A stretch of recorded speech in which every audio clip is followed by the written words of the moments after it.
स्वामी जी, क्योंकि आप एक राष्ट्रीय चिंतक हैं और कई बार आप धर्म हिंदू परिषद से भी जुड़े हुए हैं, मेरी एक जिज्ञासा समझिए या प्रश्न समझिए।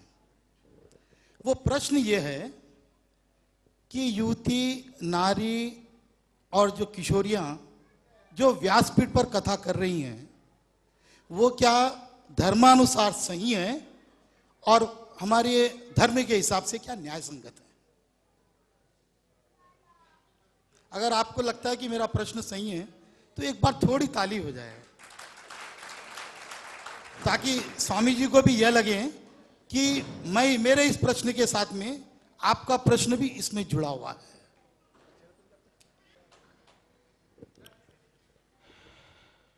आपने, अब जब मैं उत्तर दूंगा तो हिंदुस्तान में कईयों के पेट में दर्द हो जाएगा। कथावाचक विद्वान लोग ऐसे प्रश्नों के उत्तर देते नहीं हैं और मेरे से किसी ने ऐसा प्रश्न पूछा भी नहीं अभी तक। अब आपने पूछा है तो मेरी आदत है बिना लाग लपेट बोलने की। मुझे किसी से वोट लेने नहीं, चुनाव में मुझे खड़ा होना नहीं। बात धर्म की आई है तो मैं धर्म पूर्वक बोलूंगा, और शायद मैं बोलूंगा तो आप ये बहुत लोग कहेंगे कि ये स्त्री के विरोधी हैं इसलिए बोल रहे होंगे। हमारे शास्त्रों में कथावाचकों के लिए आचार संहिता बनी हुई है, नियम बने हुए हैं। किसको कथा सुनाना चाहिए, वक्ता कैसा होना चाहिए। शुक्ल यजुर्वेद की एक शाखा, उससे जुड़ा हुआ एक ग्रंथ है शतपथ ब्राह्मण। बहुत फेमस ग्रंथ है, बहुत कीमती ग्रंथ है, क्योंकि वेदों की शाखा है, शतपथ ब्राह्मण है। उसमें आचार संहिता दी हुई है और स्पष्ट लिखा हुआ है कि कोई भी लड़की, कोई भी स्त्री व्यास गद्दी पर बैठकर कथा नहीं सुना सकती। कारण क्या है? तो क्या फिर स्त्रियों को धर्म से दूर होना चाहिए? ना, कोई भी लड़की, कोई भी स्त्री भजन गा सकती है, अच्छी कीर्तनकार बन सकती है, शास्त्रों का अध्ययन कर सकती है, शास्त्रों को कंठस्थ कर सकती है, यहां तक कि नीचे बैठ करके प्रवचन भी कर सकती है। लेकिन जो अनुष्ठानात्मक कथा होती है, व्यास पीठ पर बैठकर जो एक अनुष्ठान होता है 9 दिन का, 7 दिन का, ये जो होता है, ये व्यास गद्दी पर बैठकर कोई भी लड़की, कोई भी स्त्री नहीं कर सकती। भाषण दे सकती है नीचे बैठ के, अच्छा कीर्तन गा सकती है, भजन गा सकती है, ऐसा नहीं कर सकती। लेकिन वर्तमान युग में अब कलयुग है, और कलयुग में जो कुछ हो रहा है सब मनमर्जी कर रहे हैं और इतना गलत कर रहे हैं। शतपथ ब्राह्मण में तो इतना लिखा हुआ है कि कोई व्यक्ति किसी स्त्री को बिठा करके व्यास गद्दी पर कथा सुनेगा तो उसको भी पाप लगेगा। जो बैठ रहा है उसको तो पाप लगना, जो बिठा रहा है उसको तो लगेगा ही। लेकिन वहां पर स्पष्ट लिखा गया, स्त्री मुखात धर्म मीमांसा यह शृणोति दुरात्मन किम तेन कृतम वै पापम ब्रह्महा गुरु तल्पगः। इतना भारी पाप लगता है, इतना भारी पाप लगता। 2 प्रकार के पाप लगते हैं, ब्रह्म हत्या जितना पाप लगता है, और गुरु पत्नी गामी का जो पाप होता है, वो पाप उन लोगों को लगता है जो लड़कियों को, स्त्रियों को व्यास गद्दे पर बिठा करके कथा सुनते हैं। सुनाने वाले का क्या होता है वो मैं तो आपको बाद में बताऊंगा। अच्छा, ये नियम क्यों बनाए? क्या जरूरत थी ऐसे नियम बनाने की? इसका कारण था, मान लीजिए कोई लड़की व्यास गद्दी पर बैठी है, कोई स्त्री व्यास गद्दी पर बैठी है और रजस्वला हो जाए तो होती है क्या? फिर कथा छोड़ेगी बीच में? कोई नहीं छोड़ेगी, कोई नहीं छोड़ती है। हमने बहुत अच्छी तरह से परीक्षाएं करके देखा, मेरे से भी बहुत कथावाचिकाएं जुड़ी हुई है, मेरे से प्रश्न भी पूछती है, सब कुछ पूछती है, और मैं उत्तर भी देता हूं। मेरी डीवीडी भी मंगवाती है सीखने के लिए। लेकिन जब ये बात आती है तो मैं उनको यही कहता हूं, ये गलत है। आप प्रवचन कीजिए, नीचे बैठिए, आप कीर्तन गाइए, आप भजन गाइए, लेकिन हो क्या रहा है? अगर मैं आपको पूरा बताना चाहूं, इनका जो निजी जीवन है, व्यास गद्दी से उतरने के बाद जो इनका जो बैकग्राउंड है वो आप सुनेंगे तो दिमाग खराब हो जाएगा। ऐसी ऐसी हरकतें कई लड़कियां करती। मैंने एक वीडियो देखा था, भाई तुम्हारे पास होना चाहिए, है? एक बार दिखाना मेरे को। ठुमके लगा रही है,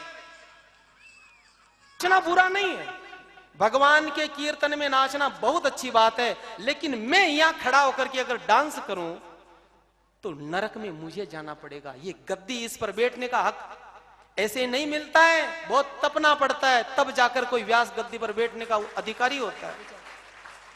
अब ये लोग क्या करते हैं, इन लड़कियों को किस प्रकार से बिठाते हैं? पहले इनका पूरा मेकअप करते हैं, लिपस्टिक लगाएंगे, आईब्रो बनाएंगे, फाउंडेशन लगाएंगे, पूरा मेकअप करके। अब मेरे ये समझ में नहीं आई है, अब तुम्हें अंग प्रदर्शन करना है या सत्संग करनी है? जो सबसे बड़ा पाप करते हैं ये लोग, उन लड़कियों को भगवा कपड़े पहना करके बिठाते हैं।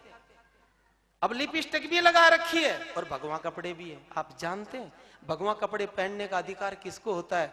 उसको होता है जिसने घर बार का त्याग कर दिया हो, जो विरक्त हो जाता है, जो सन्यासी हो जाता है, जिसने सब त्याग दिया, वो ही भगवा कपड़े पहन सकता है। ये लड़कियां क्या करती है, कथा सुनाते समय भगवा कपड़े पहन के बैठेगी और कथा पूरी होने के बाद, उतरने के बाद फिर जींस पहनेगी, फिर टी शर्ट पहनेगी, वस्त्र चेंज करके घर चली जाएगी। ऐसा ऐसा करती है। अरे तुम क्या करना चाहते हो? आप चाहते क्या हो? और सबसे बड़ा हिंदू धर्म की मजाक किसने उड़ाई बताऊं मैं आपको? सबसे बड़ा धर्म का कबाड़ा वर्तमान में किया नारायण सेवा संस्थान के लोगों ने। काम अच्छा किया, उसकी बुराई नहीं है, उसका सहयोग है, अच्छा काम किया, आपने सेवा की, आपने विकलांगों की सेवा की, बहुत बढ़िया किया। लेकिन चंदा करने के चक्कर में क्या फैशन शुरू की, अच्छी अच्छी सुंदर सुंदर लड़कियां लाएंगे, उनको थोड़ा सा सिखाकर ट्रेनिंग देंगे, फिर उनको बिठाएंगे, फिर उनको टीवी पर दिखाएंगे और टीवी पर दिखाकर नीचे लाइन चलाएंगे, चंदा लेंगे। भगवा कपड़े पहनाकर बिठाना उन्होंने शुरू किया। ऐसे परिवारों को जानता हूं जो लोग पैसा कमाने के लिए, धन कमाने के लिए अपनी लड़कियों को थोड़ा सा सिखा करके व्यास गद्दी पर बिठाते हैं, वो परिवार कभी पनपे नहीं। उनकी दुर्गति मैंने देखी है, बहुत से लोगों की देखी है। किसी को रोग हो जाता है, किसी को कुछ हो जाता है, किसी को कुछ हो जाता है, और इनमें से कई लड़कियां कईयों के साथ भाग जाती है, कोई किसी के साथ, कोई किसी के साथ, कोई किसी के साथ। तो आपने मुझे पूछा, चाहे आप मुझे वोट मत देना, लेकिन किसी भी लड़की, एक मिनट हाँ? आपने मुझे और उलझा दिया है। ऐसी कई मतलब विदुषियां हैं, साध्वियां हैं, जैसे कि कनकेश्वरी देवी जी, साध्वी ऋतंबरा जी और दिव्य सत्संग की साधिकाएं, वो भी तो व्यासपीठ पर कथाएं करती हैं। आप एक तरफ कह रहे हैं कि मतलब अधिकार उनको नहीं है, नारियों को नहीं है, तो ये भी तो नारी है।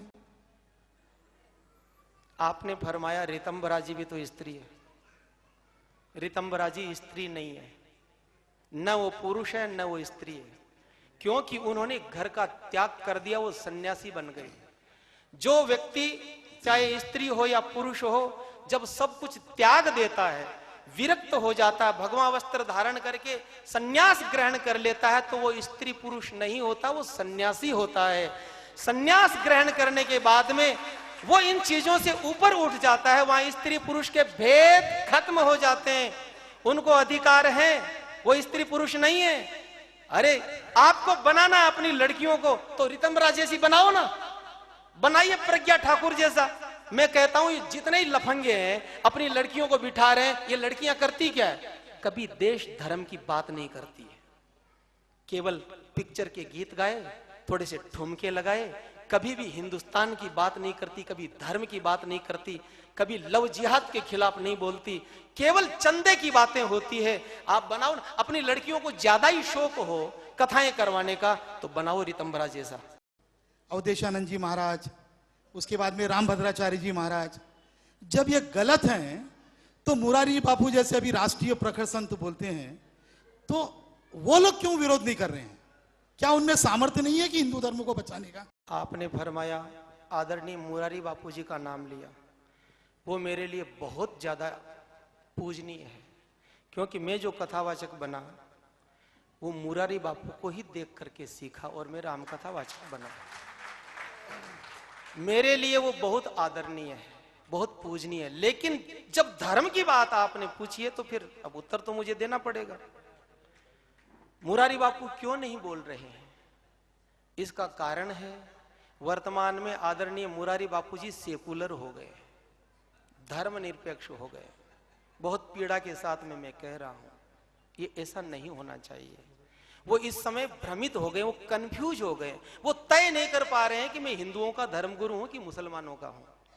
कथा के अंदर वो कव्वालियां गाएंगे, कथा के अंदर वो शेरो शायरी करेंगे, मस्जिदों में जाकर के वो धोख खाएंगे, अपनी कथा में मुल्लाओं को खड़ा करके वो कुरान का पाठ करवाएंगे। आप क्या करना चाहते हैं? पाकिस्तान के बॉर्डर पर जाकर के पाकिस्तान के सैनिकों को भी आशीर्वाद देके आएंगे,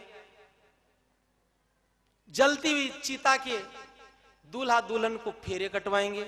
आपके भी तो 3 लड़कियां, उनकी भी चीता से फेरे करवाते फिर पंडितों की क्या जरूरत? आप क्या करना चाहते? वर्तमान समय में फैशन चल पड़ी है, बाबा लोग भी सेकुलर हो रहे, धर्मनिरपेक्ष हो रहे। मुझे बताइए, आपके मंदिरों और आश्रमों में कितने मुसलमानों ने चंदा दिया? आपकी कथाएं हिंदू सुनते हैं, आपके लाखों रुपया खर्च हिंदू करते हैं, आपके आश्रमों का चंदा हिंदू देते हैं, और आप धर्मनिरपेक्ष कहते हैं अपने आप को। ये गलत नहीं है क्या? अरे जब हिंदू धर्म ही नहीं बचेगा तो किसको कथा सुनाओगे आप? कौन सी मक्का मदीना में कथा सुनाओगे? तो मेरे आदरणीय कथावाचकों, हिंदुस्तान में जहां अब ये आवाज पहुंचेगी मुझे मालूम है, समस्त सारे कथावाचक मेरे भाई है, मेरे आदरणीय, मैं आपके चरणों में निवेदन करता हूं, अपने धर्म और देश की बात कीजिए। और 100% हिंदू धर्म पर खतरा हो तो बेबाकी से उसका उत्तर दीजिए, तब ये समाज बचेगा, तब धर्म बचेगा। हरिओम तत्सत।